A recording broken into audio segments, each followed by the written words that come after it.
मित्रांनो नमस्कार. आपल्या सर्वांचं आपल्या देशदर्शन डायरीज या यूट्यूब चॅनलवरती स्वागत आहे. मित्रांनो, सध्याची कंडिशन ही तुम्हाला माहीतच आहे की जग हे जवळजवळ तिसऱ्या महायुद्धाच्या तोंडाशी उभं आहे. आजवर इतिहासामध्ये आपण पहिले व दुसरे महायुद्ध बघितले आणि आता हे होणारे तिसरे महायुद्ध. पण ही सर्वांचीच इच्छा आहे की हे महायुद्ध होऊ नये, म्हणजे तिसरे महायुद्ध होऊ नये, हे लवकरात लवकर युद्ध थांबावे. परंतु मूळ प्रश्न असा उभा राहतो की युद्ध थांबवण्यासाठी आपल्याला कोणाशी तरी वाटाघाटी कराव्या लागतात. आणि सध्या जे इस्रायल, इराण, अमेरिका यांच्यामध्ये जे युद्ध चालू आहे त्यांच्यामध्ये वाटाघाटी कोण कशा करणार ह्याच्यावरतीच मूळ प्रश्न आहे. अमेरिका देखील काही गोष्टी असं म्हणते की ज्या इराणला मान्य नाहीत, इराण काही गोष्टी असं म्हणतो की जे इस्रायल आणि अमेरिकेला मान्य नाहीत. परंतु अशा वेळी मूळ प्रश्न उभा राहतो की युद्ध हे थांबवणं गरजेचं आहे. आणि हे सर्वांनाच माहिती आहे की युद्ध करून कोणाचंही भलं होणार नाहीये. ना अमेरिकेचं त्याच्यामध्ये काही भलं आहे, ना इराणचं, आणि उर्वरित जगाचं देखील त्याच्यामध्ये नुकसानच होणार आहे. पण अमेरिका सध्या इराणचे जे कोणी प्रमुख लीडर येत आहेत त्यांना सरळ सरळ त्यांची हत्या करते. म्हणजे आत्ताच आपण बघितलं असेल की आयातुल्ला खोमेनी यांची देखील हत्या झाली. तर जर अमेरिका इराणला कुठलाही लीडरच त्यांचा उभा राहू देत नाही तर अमेरिका नक्की वाटाघाटी करणार कोणाशी? तर अशा वेळी एक नाव समोर येतं की पेझेस्कियन म्हणून जे आहेत, त्यांचे इराणचे आत्ताचे पंतप्रधान आहेत, तर ते कदाचित राष्ट्राध्यक्ष होतील आणि त्यांच्यासोबत वाटाघाटी होऊ शकतील. आता तो शेवटी ते सुद्धा झाले इराणियन. परंतु अशा वेळी कुठला देश हा अशी भूमिका निभावेल की जो ह्यांच्याशी बरोबर वाटाघाटी करू शकेल? आता आपण विचार केला तर जगामध्ये काही देश असे आहेत की जे पूर्ण प्रो अमेरिका आहेत आणि काही देश असे आहेत की जे अमेरिकेच्या विरोधात आहेत. त्यामुळे वाटाघाटी करण्यासाठी अमेरिका, इस्रायल आणि इराण या तिघांचंही समाधान होईल आणि जगाचं देखील भलं होईल असा कोणतरी देश आणि कोणतरी नेता इथे येणं फार गरजेचं आहे. आता आपण विचार केला, समजा रशिया किंवा चायना हे यांनी जर का वाटाघाटी करण्यासाठी पुढाकार घेतला तर ते ज्या अटी मांडतील त्या नक्कीच आहे की अमेरिकेला त्या अटी मान्य होणार नाहीत. किंवा युरोप सारख्या कुठल्या संघाने इथे वाटाघाटी करण्यासाठी प्रयत्न केला तर ते लोक ज्या अटी घालतील ते इराण सारख्या देशाला मान्य होणार नाहीत. त्यामुळे अशा वेळी एकच देश हा प्रमुख भूमिका इथे निभावू शकतो, तो म्हणजे आपला भारत. कारण की भारताचं बघितलं तर कोणाशीही वैर नाही. भारताचा प्रमुख शत्रू हा केवळ आणि केवळ फक्त आतंकवाद आहे. आणि आतंकवाद पोसणारा हा जगातील कुठला एकमेव देश आहे हे काय मला वेगळं सांगण्याची गरज नाहीये. असो, तर भारताची इथे फार मोठी महत्त्वाची भूमिका असेल. कारण बघायला गेलं तर आपल्याला इस्रायल देखील आपला खूप जवळचा मित्र आहे आणि इराण देखील आपला खूप महत्त्वाचा मित्र आहे. कारण की इराणमध्ये बऱ्याचशा काही गोष्टी आहेत की ज्या भारताने डेव्हलप केलेल्या आहेत. उदाहरणार्थ तिथे चाबहार बंदर हे संपूर्णचे संपूर्ण भारतानेच विकसित केलेले आहे.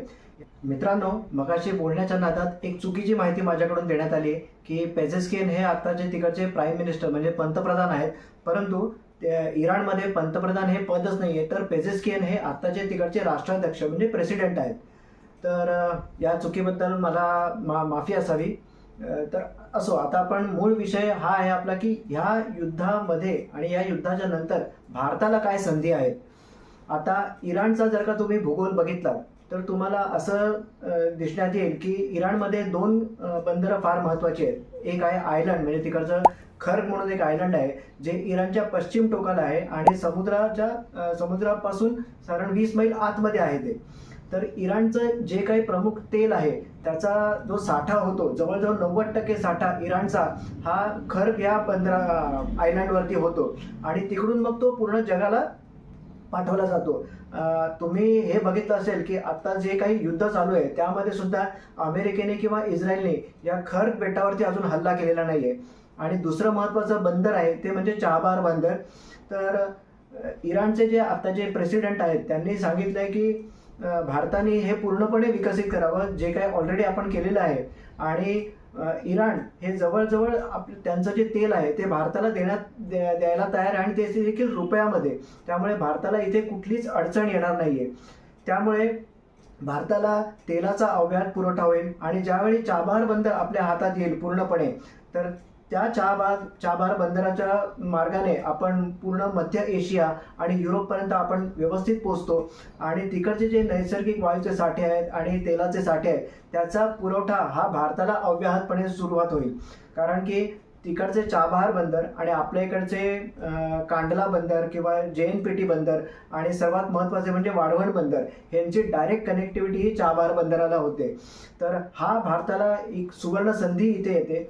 त्याचप्रमाणे इराणने हे देखील सांगितलं आहे की युद्धानंतर आमची घडी बसवण्यासाठी आम्हाला भारताची फार गरज आहे. त्यामुळे येणाऱ्या काळामध्ये आपल्या इकडचे जे सिव्हिल इंजिनियर्स आहेत त्यांच्यासाठी फार मोठी संधी आहे, कारण की तिथे रिकन्स्ट्रक्शनची कामं खूप चालणार आहेत.